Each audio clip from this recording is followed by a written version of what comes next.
बिस्मिल्लाहिर्रहमानिर्रहीम। अस्सलाम वालेकुम नाज़रीन, आप यूट्यूब और फेसबुक चैनल देख रहे हैं। मैं राना उज़ैर हूँ। नादरकाम पाकिस्तान की तारीख में बदतरीन धांधला का सिलसिला इस वक्त जारी और सारी है और ये आज से पहले हमें देखने को नहीं मिला। और फिर जनाब आपने ये भी देखना है कि 1971 में क्या हुआ था। 1971 में यही हुआ था कि पार्टी का शेख मुजीब का जो मैंडेट है उसको तस्लीम नहीं किया गया था और जुल्फ़िकार अली भुट्टो ने इत्तेहादी हुकूमत बनाकर पाकिस्तान को दो लख्त कर दिया था। और वही सूरत हाल अब बनती चली जा रही है कि 1971 खुदा ना खास्ता ऐसा हो जाए, बल्कि 1971 से भी बदतरीन सूरत हाल इस वक्त पाकिस्तान में बनती हुई दिखाई दे रही है। मैं कुछ बड़ी खबरें लेकर आपकी खिदमत में हाजिर हुआ हूं। सबसे पहली खबर पर आज हमने बात करनी है कि जनाब नवाज शरीफ साहब ने अब से कुछ देर पहले अपनी विक्ट्री स्पीच कर डाली है, लेकिन वो विक्ट्री स्पीच 5 मिनट भी नहीं चली। और जनाब जिन्होंने इनसे विक्ट्री स्पीच करवाई है वो भी इस वक्त जो है वो परेशान हो चुके हैं और नवाज शरीफ की विक्ट्री स्पीच तो बढ़ गई है। ये सूरत हाल क्या बनी है, क्योंकि अडयाला जेल के कैदी 804 ने जो सरप्राइज दे डाला है उसने बुरकस निकाल के रख दिया कि अडयाला जेल में इस वक्त जनाब वज़ीर आज़म की तकरीर की रिकॉर्डिंग शुरू हो गई है। ये सूरत हाल क्या है, ये खबर कहां से आई है और इस अडयाला जेल के आसपास क्या चल रहा है, इस हवाले से बड़ी इंपॉर्टेंट डिटेल्स आपके सामने रखनी है कि आखिर हो क्या रहा है इस मुल्क के अंदर। और पाकिस्तान तहरीक इंसाफ जनाब 2 तिहाई से वापस आ रही है। 2 तिहाई, ये एक बहुत बड़ी खबर है कि 2 तिहाई से ये दावा इस वक्त कहां से सामने आया कि अचानक से जो धांधला हो रहा था वो धांधला पाकिस्तान तहरीक इंसाफ ने उसका पांसा पलट दिया है और पाकिस्तान तहरीक इंसाफ ने एक बहुत बड़ा दबंग सरप्राइज दिया। उस हवाले से भी अहम तरीन तफसीलात आपके सामने रखनी है। लेकिन अगर आपने चैनल को सब्सक्राइब नहीं किया, चैनल को सब्सक्राइब कर लें, बेल आइकन को दबा दें, आने वाली तमाम तर अपडेट्स आपकी खिदमत में बर वक्त पेश होती रहे। नाज़रीन, जो इस वक्त इलेक्शन कमीशन के नताइज हैं वो मैं आपके सामने सबसे पहले रख देता हूं ताकि आपको अंदाजा हो सके कि इस वक्त धांधला क्या हो रहा है। कल रात तक और आज सुबह तक जो है तकरीबन पाकिस्तान तहरीक इंसाफ 159 सीट्स पर लीड कर रही थी और पीएमएल के पास 40 से 50 सीटें थी, पीपल्स पार्टी के पास भी 20-30 सीटें मौजूद थी और पाकिस्तान तहरीक इंसाफ लैंडस्लाइड विक्ट्री से आगे जा रही थी। और फिर अचानक से ये हुआ कि इंतखाबी नताइज को रोक दिया गया और जो वोट थे पाकिस्तान तहरीक इंसाफ के वो वोट नून लीग को दे दिए गए और नून लीग की वोटिंग जो है वो पाकिस्तान तहरीक इंसाफ के पलड़े में डाल दी गई और रेहाना इम्तियाज डार जो 70-80 हज़ार की वोटों की लीड से जीत रही थी उनको हरवा दिया गया। और पिंडी से राजा बशारत अपनी सीट जीत रहे थे, बहुत भारी अक्सर से जीत रहे थे, उनको हरवाया गया।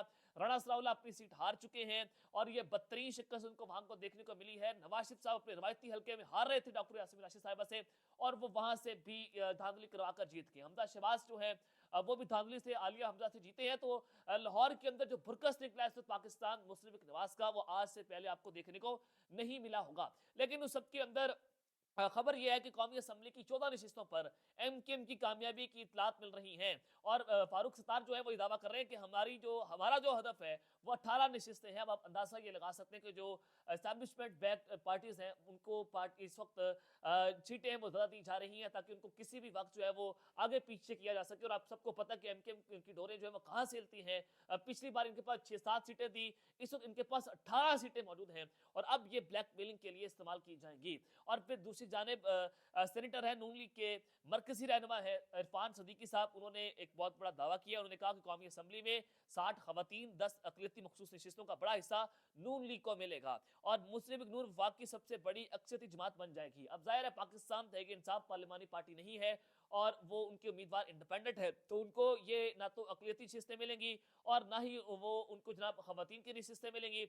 और अब यहाँ से पाकिस्तान मुस्लिम लीग नवाज जो है अपनी हुकूमत बनाने की पोजीशन में पहुंच चुकी है कि हम अपनी हुकूमत बना लेंगे।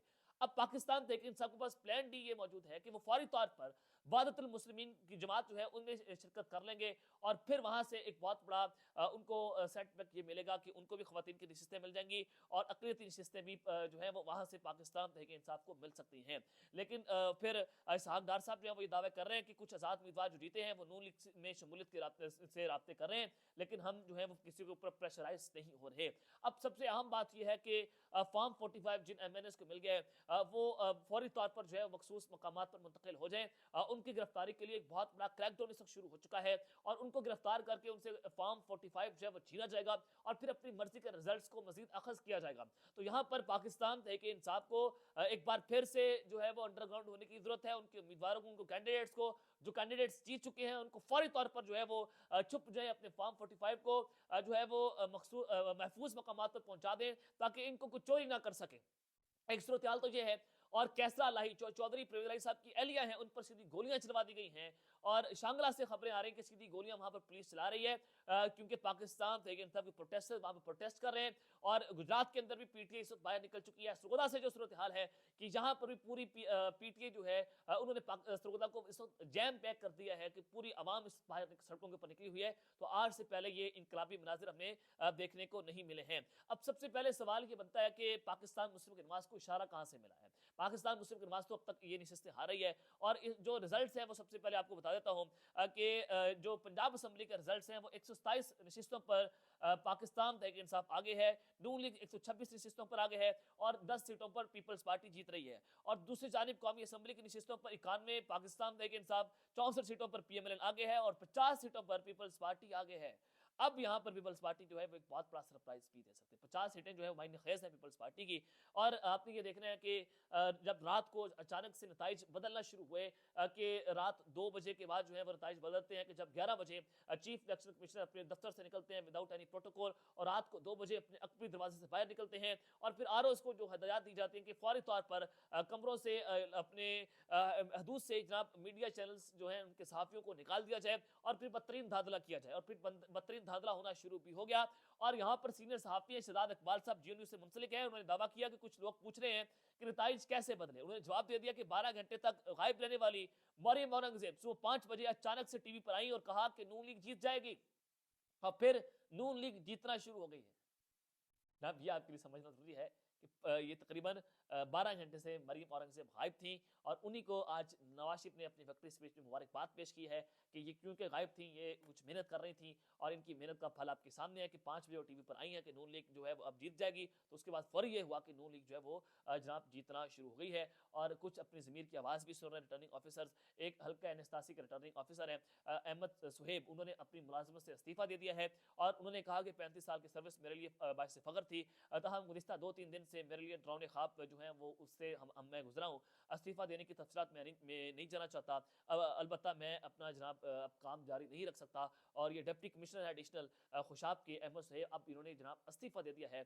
और जो इस वक्त प्रेशराइज किया जा रहा है जनाब, हम ये प्रेशर को बर्दाश्त करने को तैयार नहीं है, और हम इस बदतरीन दौर का हिस्सा नहीं बन सकते। जो तारीख में आप अपना नाम लिखा रहे हैं, हम इस स्याह तरीन तारीख का भी हिस्सा नहीं बन सकता। तो कुछ लोगों ने अपने ज़मीर की आवाज़ को भी सुना है, और उन्होंने इस्तीफ़े देना जनाब इस वक्त शुरू कर दिए हैं। अब खैर ये सारी सूरत हाल तो आपके सामने है। सबसे पहले पाकिस्तान तहरीक इंसाफ जो है वो अब 2 तिहाई से वापस आ रही है, वो आपके सामने मैं रख देता हूँ कि सूरत हाल क्या है। अब लेकिन उससे पहले नून लीग की जो नवाज शरीफ साहब की विक्ट्री स्पीच है उस पर बात करने की, उनकी विक्ट्री स्पीच इस वक्त बढ़ गई है। उन्होंने विक्ट्री स्पीच की, विक्ट्री स्पीच में उनका चेहरा अगर आप देखें कि साकिर तू आपसे आना है साढ़े चेहरे पर हालात ना पूछ, यानी कि ये मुझे इनके चेहरों से एक चीज़ बड़ी वाज़ेह हो चुकी है कि इनके हाथ पाँव बांध कर इनसे ये स्पीच करवाई गई है। और नवाज शरीफ साहब जो है वो उन्होंने पाकिस्तान की तारीख की सबसे बदतरीन डील करके पाकिस्तान पर इक़्तिदार हासिल करने की जो है वो कोशिश की है, पाकिस्तान पर आज काबिज होने की उन्होंने कोशिश की है। सबसे पहले उन्होंने कहा कि सब मिल बैठ कर बात करेंगे, आओ मिलकर बात करते हैं, हम लड़ाई नहीं चाहते। अब उन्होंने पीपल्स पार्टी, जेआईयू, एमकेएम, मौलाना फजल रहमान सबको जो है बैठकर बात करने की इजाज़त दे दी है कि जनाब आए बैठकर बात करते हैं। और शहबाज शरीफ साहब जो है वो मोस्ट प्रोबेबली कि वो वज़ीर-ए-आज़म पाकिस्तान हो सकते हैं, वो नवाज शरीफ के मुत्तफ़िक़ा तौर पर उम्मीदवार होंगे। उन्होंने कहा कि मैंने जनाब नवाज शरीफ साहब को कह दिया है कि वो आसिफ अली ज़रदारी साहब से मुलाकातें करें, और इस वक्त आसिफ अली ज़रदारी और बिलावल भुट्टो साहब लाहौर पहुंच चुके हैं, और वो वहां पर आज ही अहम तरीन मुलाकात करेंगे। और अगर आसिफ अली ज़रदारी साहब ने ये फार्मूला पेश कर दिया कि बिलावल भुट्टो को वज़ीर-ए-आज़म पाकिस्तान लगाया जाए, तो फिर क्या होगा, फिर क्या होगा, दिस इज वेरी इंपॉर्टेंट। तो फिर क्या होगा, तो जनाब अब नवाज शरीफ साहब ने एक और मुतालबा किया कि हमें 10 साल के लिए चलाया जाए, इत्तेहादी हुकूमत को 10 साल दिए जाए ताकि मुल्क में माशी सूरत हाल जो है उसको बेहतर किया जाए। लेकिन मेरे पास इतलात मौजूद हैं कि कल रात जो है वो एक अहम तरीन मुलाकात हुई है शहबाज शरीफ साहब की कुछ गैर सियासी शख्सियात से, उसमें नून लीग के रहनुमा भी मौजूद थे। उसमें उनको बताया गया कि जनाब आप कौमी हुकूमत बना लें, जिसकी आज अभी बात हुई है। नवाज शरीफ साहब ने कौमी हुकूमत की बात की है कि पीडीएम 2.0 जो है वो इस वक्त लोडिंग हो रही है, उनको हुकूमत दी जाएगी वफाक के अंदर।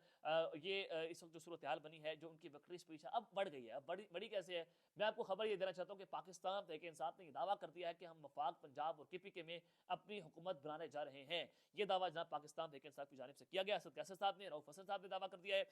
और पाकिस्तान तहरीक इंसाफ ने यह भी कहा है कि फार्म 45 के मुताबिक जो हमारे पास मौजूद है जो पीटीए के पास फार्म 45 मौजूद है। अब फार्म 45 और फार्म 47 जो है वो डिफरेंस क्या होता है? फार्म 47 जो है वो तमाम जो जितने भी पोलिंग स्टेशन है उनका जो मुतफिका तौर पर जो रिजल्ट होता है, जो मुकम्मल नतीजे होते हैं वो फार्म 47 पे आते हैं, और फार्म 45 जो है वो एक पोलिंग स्टेशन का जो है वो नतीजा होता है, और इन सबको कंपाइल करके जो रिजल्ट बनता है वो फार्म 47 का रिजल्ट बनता है। तो फार्म 45 के मुताबिक पाकिस्तान तहरीक इंसाफ 180 नशिस्तों पर जीत चुकी है, 2/3 से जीत चुकी है, लेकिन जनाब आपने धांधली करके रिजल्ट को तब्दील करके फार्म 47 के ऊपर पीटीए से 100 सीटों के ऊपर जो है उनसे वापस लिए हैं। तो ये सूरत हाल आपने देखनी है कि ये अब पाकिस्तान तहरीक इंसाफ ने ये सारे की सारी जो ड्रामेबाजी है उसको बेनकाब कर दिया। अब ये मामला हाई कोर्ट्स में जाएगा, और लाहौर हाई कोर्ट ने सलमान अख्तर मलिक का जो इस वक्त नतीजा है उसको रोक दिया। इलेक्शन कमीशन को हुक्म जारी कर दिया कि आप इस नतीजे को अभी जारी नहीं करेंगे। तो जहां से एक बड़ी कामयाबी पाकिस्तान तहरीक इंसाफ को मिली है, तो आइंदा आने वाले दिनों में लाहौर हाई कोर्ट से पाकिस्तान तहरीक इंसाफ को कुछ बड़ी कामयाबियां हासिल हो सकती हैं। अब सूरत हाल यकसर तब्दील होती हुई दिखाई दे रही है। उस सब के अंदर जनाब नवाज साहब की विक्ट्री स्पीच थी। अब वो बड़ी कैसे है कि इमरान खान साहब ने एक बहुत बड़ा सरप्राइज दे डाला है, और अब अडयाला जेल से ये जनाब एक बहुत बड़ा जो है वज़ीर आज़म की तकरीर भी रिकॉर्ड हो सकती है। ये क्या सूरत हाल है? कल रात भी एक खबर आई कि अडयाला जेल के बाहर वीवीआईपी मूवमेंट्स हो रही हैं, हाई सिक्योरिटी हाई अलर्ट है, कुछ आम शख्सियात इमरान खान साहब से मुलाकात करने जा सकती हैं। तो ये खबरें जो है वो इस वक्त जनाब चल रही थी।